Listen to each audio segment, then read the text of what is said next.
Happy Saturday, guys. What's up? Welcome into another episode of the Daily Juice Podcast. My name is Matt Perrault. You guys can follow me across all socials at Sports Talk Matt. And this podcast is being brought to you by OmahaSteaks.com. Check out their great burger packages available right now for just $89.99 when you use that code JUICE at OmahaSteaks.com. All right, settle in a little bit, okay? So a 2-1 night last night, winning week going so far. I am going to UFC 300, okay? So I'm going to do something that I don't normally do. There are 13 fights on this card. It is going to be unbelievable. I'm not going to get there. I got to work TV on Sports Grid for 4 hours on Saturday today. So I won't get there till probably around 5 or so. So I'm going to miss probably the first two fights. The first fight of the night is Cody Garbrandt up against Figueiredo. I mean, are you kidding me? That's a main event, and it's the first fight of 13. So I've got 2 3-leg parlays. They are all one unit. They're all minus 105, even money, okay? Both actually minus 110, minus 105, okay? Are they smart bets? No. Am I making them? Yes. Why? Too many fights. There's too many fights, and I'm taking 3 fighters that I think are going to win and 3 fights that I do not think will go the distance, okay? That's the 3 parlays. It might blow up in my face, but we may go 0-2 and lose 2 units. Fine, so be it. Going to these fights, I want to have multiple things in play. I'll give you a personal play if you want a sprinkle on something that is kind of a long shot type of hit that we can jump onto. But this is one of those days where it's just there's so much to bet on. I have a Masters play today to add on to our Masters bets. I have another play I'm going to give you guys. I've got a baseball bet. I've got a hockey bet as well. All right. So we've got fighting, Masters, baseball, and the NHL today. All right. So buckle up, get settled in, and let's talk about the whole day. The first bet of the day is going to be on the Reds money line. The Reds are taking on the worst team in baseball. I mean, let's call a spade here, okay? The White Sox are horrible. They won 11-1 yesterday. Now, there's a guy making his first start. Lodolo is making his first start, lefty for the Reds, who was tremendous last year, but has battled a bunch of injuries. Stretch fracture in his leg. Making his first start. Hasn't pitched since last May, okay? So that's a little scary here, but the White Sox can't score. They've got a guy going on the mound, Garrett Crochet. He is responsible for one of the 2 wins. They're 2-11, 1-5 at home. Garrett Crochet, the lefty, owns one of those wins. He's 1-2 on the season. Moneyline Reds, not taking the White Sox. Don't trust them. And Lodolo may be very good. Let's see what his stuff looks like, how long he winds up going. But this bullpen for the White Sox is horrible. Once you get to the pen, minus 125 on the money line, I'm going to lay it. Reds money line, minus 125, 1.25 units down on the Reds money line. That's an 11:40, 2:40 Eastern time start, 11:40 Pacific time start. To the NHL we go, and the Boston Bruins are on the road taking on the Pittsburgh Penguins. This game does not matter for the Boston Bruins. It very much matters for the Pittsburgh Penguins, who are 22-13-4 at home. Penguins are 37-30-12 overall. The Penguins are absolutely red hot, and they need to be, because in order for them to get in the postseason, they're going to need some help. The Penguins, well, I guess they're going to win out themselves. The Penguins are 7-0-3 over their last 10 games. The Bruins are 6-4 over their last 10 games. Pittsburgh has 86 points, 1 point up on the Capitals, 1 point up on the Red Wings, 1 point up on the Flyers. This is arguably the most difficult test for Pittsburgh. They're at home, and they're a home dog at plus 115. Now, you look at this Penguins team at 37-30-12 overall. This is Sidney Crosby's best chance to make a run here, okay? Didn't make the playoffs last year. Their schedule for the Penguins for the rest of the year, they play the Bruins here today. They are at home against Nashville, and then they're at the Islanders, a team they're contending with for a playoff berth. Money line, Pittsburgh, plus 115. Penguins need this. The Bruins do not need this. This is a desperation time for Pittsburgh, not the same for the Boston Bruins, who are 46, 18, and 15. They have 107 points. They've clinched. You could say, well, Matt, they want to clinch the 1 seed. Yes, I know they do, okay? But I don't think they care about it too much after what happened last year, okay? Set the record for the best record ever, most points ever in the NHL, bounced in the first round.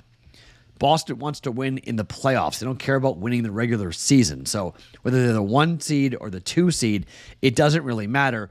If they're the 1 seed, they will wind up playing a wild card team. And they could wind up playing, well, Pittsburgh.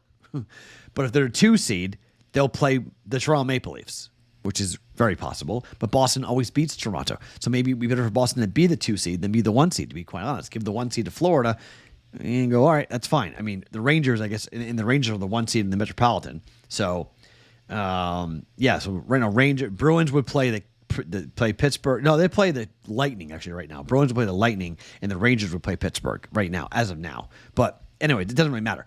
Pittsburgh is not in by any means. They are fighting for their life. They have 3 games left. Need this W. Bruins have 3 games left. Don't need this W. Pittsburgh at home, dog. Bet it. 115. Penguins money line, 1 unit at plus 115 to go and beat the Boston Bruins here today on the money line. All right. To golf. This comes from my other show, The Bostonian versus the Book. We've talked to a bunch of different guys. One guy came up and gave us Cam Davis top 5 plus 450. Half a unit on Cam Davis to come in the top 5 for a half a unit. You can bet top 10 too. That's plus 150 if you would like. But I like the way Cam Davis is playing. Cam Davis is not that far off of the lead. Cam Davis could win this thing. It's not impossible. Cam Davis, over the first 2 days of this tournament, shot a 69 and a 72. He's 3 under par, even in round number 2. Cam Davis right now is tied for 5th. Okay, at 3 under, he's tied with Colin Morikawa, up by 1 on a couple golfers who are 2 under and 1 under. He is 3 strokes back of Max Homa, Scotty Scheffler, and Bryson DeChambeau for first at 6 under. He could win the whole thing. But at plus 450, let's take him top 5. Half a unit. Cam Davis, half a unit. Top 5 at plus 450. We will hold that other half a unit to bet it tomorrow on the Sunday. For Sunday at the Masters. We'll take that half a unit and play it on that. Cam Davis, top 5, plus 450 for a half a unit. Okay, let's talk UFC 300. Okay, so the non-UFC bets for today, Cam Davis, top 5, Reds money line, Penguins money line. Okay, 2 of those bets will cash today. Other one won't cash till Sunday. UFC 300. Ridiculous. Let's start with the $300,000 bonus that Dana White has thrown into this card. Okay, normally it's $50,000, 2 performance of the nights and 1 fight of the night, in which both fighters get $50,000. Okay, it's now $300,000. That's $1.2 million. Normally this is $200,000. It's $1 million more in bonuses available to the fighters. Why? They want finishes. All right, let's oblige. This is a minus 105 parlay to not go the distance. Okay. Rocket against Prohaska. I'm killing Yuri's Prohaska. Yeah, Prohaska. Excuse me. I always kill his name.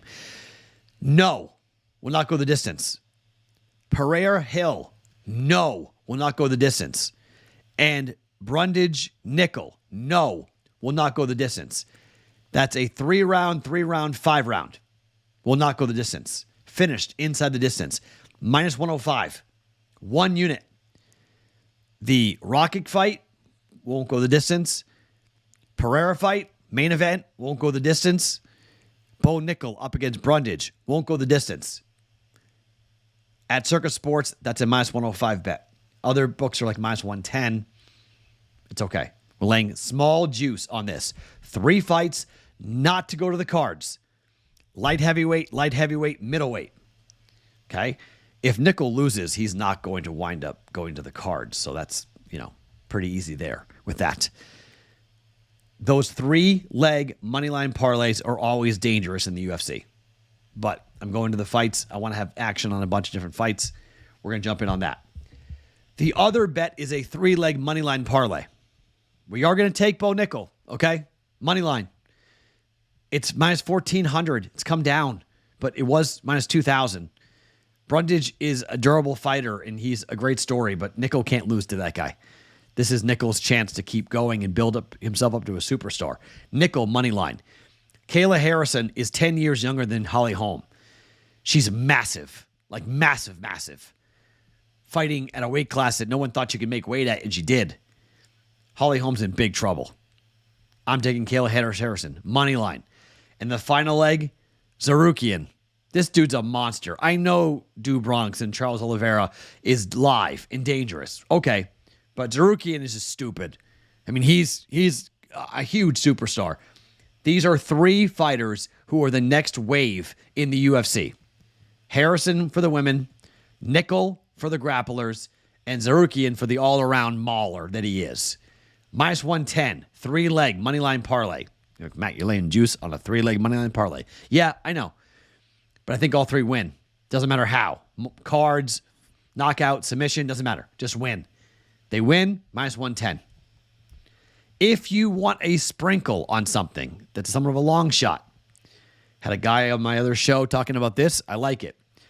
I'm going to bet it personally. Aljamain Sterling to submit Calvin Kattar. Kattar's off an injury, long layoff, hasn't really fought a wrestler and a grappler like Aljamain Sterling. Hell of a striker from Methuen, Mass. I'm from Andover, Mass. I was born in Methuen, Mass. You think I'd be on Calvin Kattar, but the value here is on Aljamain Sterling by submission. Plus 480 at FanDuel. Plus 480. How is Aljamain going to win? I guess go to the cards. But for a flyer personal bet, you want some extra action on it? Sterling by submission at plus 480 for a half a unit. But that's just a personal play, okay? So here's our full cards for Saturday. Cam Davis, top 5 at the Masters. Half a unit, plus 450. Today, Saturday, Reds money line, minus 125.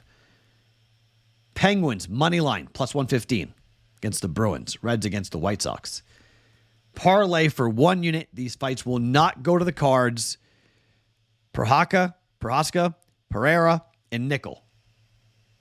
Minus 105. 1 unit. 1.05 unit. Money line parlay. Zarukian, Harrison, Nickel. Minus 110. 1.1 units down on that. Okay? Added is the Sterling plus 480 submission against Kattar if you want, but that's not official. Just a little extra if you want. A little bit of a different podcast. I know. I don't normally do this. Don't normally recommend parlaying by any means, but going to UFC 300 and there's going to be so many fights, and I want to have action on almost all of them, but I can't. But this gives us at least a chance. We have 6 fights with action on that we're going to be watching and having a side to cheer for without a lot of money being committed, which is really kind of the goal here because it is hard to bet on the UFC, and I'm not that great at it. So just to be clear as to what I am doing here today. My name is Matt Perrault. Follow me across all socials at Sports Talk Matt every morning. Daily Juice Podcast, always being brought to you by OmahaSteaks.com.